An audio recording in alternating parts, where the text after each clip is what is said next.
Yeah, well, actually, the influence for kind of what the thread of gold, the sea silk, is a woman called Chiara Vigo, and she is the last remaining woman in the world who dives down and collects sea silk. And it's an amazing kind of story because sea silk can't be sold, so she collects the byssus from the seafloor and she brings it up and she weaves it into what becomes this like beautiful kind of tapestry making thing, and it gets passed on from her to the next generation to the next generation only through womankind. And yeah, it can't be sold. That's part of its mystery. She's the last woman alive on earth who has that secret and does that. And I have an amazing singer-songwriter friend called Kitty McFarlane who wrote a song about her and met her and got to speak to her through Kitty. And just finding that got me thinking about the legacy of women. Actually, this book used to have a really different title. It used to be called, it had two titles, in fact. It started off being called Middle Fingers Up. Oh, Yeah, that's the reaction everyone had. And I was kind of fighting for it. I was like, well, of course, I want to be defiant. But I'm glad I listened because it's not an angry book and the title doesn't do it justice. And then we settled on a title that was a lyric from a Warsanshire poem, If We're Going to Heal, Let It Be Glorious, which I loved, but it's tied up in Beyonce's Lemonade, and it meant getting permission from all sorts of people in LA. Anyway, we ended up, I was like, okay, I'm going to admit defeat on these two, and ended up coming back to this idea of, yeah, womanhood and what gets passed down through generations, which is what the book is about. And I think it's about feeling that we all have something we can offer, and we are all part of weaving this tapestry and weaving this thread of gold.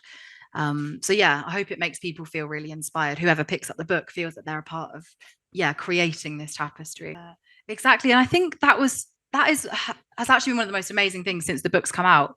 Messages I've received from women in all walks of life, particularly women who have spoken about how they've almost beaten themselves up for staying silent in situations where actually they're figuring out their next move. And, it's where they find themselves in the workplace being spoken over or not daring to speak up, knowing that they should, but just saying that in particular spoke to them. And I think that's it. We're taught, and we, of course, should speak out and should defend ourselves, but it's not always the most appropriate course of action.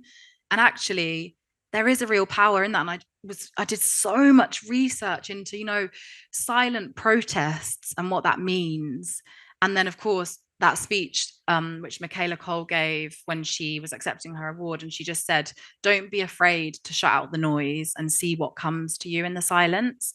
And I think if you're someone, which probably most of us in this room are, we feel like we constantly need to be busy and we need to be doing stuff and being the most successful person in the room. Yeah, it's that quote. It's the quote that, self-care is, in the context of Audre Lorde, it's an act of warfare. And I think that quote got so taken and misshapen over time because self-care, if we think about it now, is really, I don't know, Instagrammable. Yeah, it's Instagram. It's like, here we are. This is self-care. We're all dressed up and we're having a nice time. This is self-care. It probably is self-care also. But I think, she was writing that in the context because she had breast cancer, and she was also dismantling structures of racism and sexism and being a queer woman and what that looks like when you're a Black queer woman, and all of those structures, whilst also having breast cancer, the cancer that eventually killed her. And I think that, for me, when I properly thought about it and read her works and looked at it in the context of life now, that was actually my biggest, I guess, realization in writing it, because I don't like to think about things that have hurt me as a person. My coping mechanism is to pretend that they don't exist, and almost like a child, just put my fingers in my ear and just smile and hope for the best. But actually, in writing that chapter, and also that chapter looks at Simone, is a chapter about warriors and redefining what warrior means, because warrior also often is kind of like the strongest person, and it doesn't have to be that.